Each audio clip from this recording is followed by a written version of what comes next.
Home. There's no place like it. There's nothing like the feeling of knowing where you're most comfortable spiritually.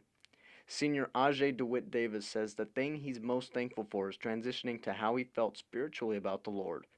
Born in Midland, Texas, and raised in Abilene, he moved to Las Vegas as a kid, where he described the moving as a big transition for him. That was a real crazy move because I went out there before my mom did. And so being out there for several months, my mom showing up with all our stuff, I kind of had no say so, but I realized, okay, this is where my mom came. She wants us to move here. She wants us to live here. So here I am. Living with a single mother, he thought his childhood was lived greatly with his mother right by his side. She can provide meals. She can provide gifts and clothes for me. And, I was always in sports too. So my living conditions didn't really define how I felt or my emotions or anything. That's just how I lived. And with sports and with a lot of support from my neighbors and other friends and teachers in schools and coaches, my living conditions, I would say, they're all right.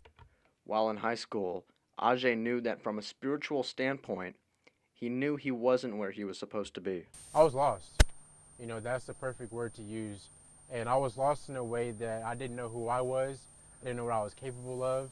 I didn't know what I was going to do in life. So my younger ages to my high school ages, that's where I was. I was trying to find identity in different things. For a while, Ajae was always told how he would never make it into college. Defying the odds never made God look more real to him. Other people have told me I wouldn't end up in a university at all. Here I am. God took care of all the finances that need to be taken care of. He provided. His provision is real. In Ajae's second year of college at Lewisburg in North Carolina, a man by the name of Jeremiah Campbell changed Ajae forever.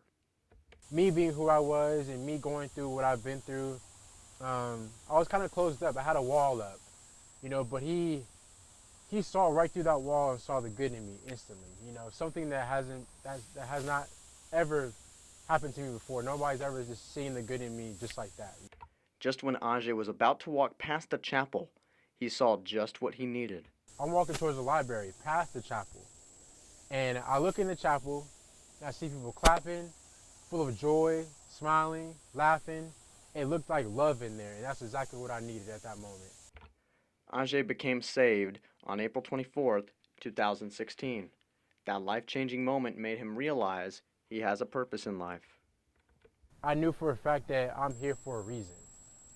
And that reason is to proclaim his gospel and to expand his kingdom through encouragement, through love, and through prayer, and so much more. Traveling throughout the country made Ajae notice God's vision for him.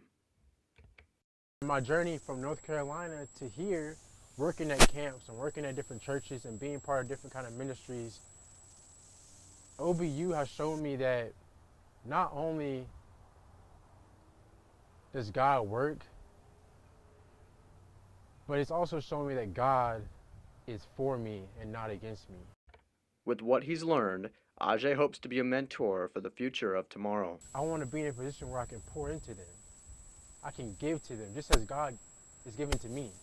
Reciprocate that love that he's given to me, that he's shown me. Ajae also hopes that kids will be open to his effort of changing people for the better good. I plan on being a voice when that curiosity rises up.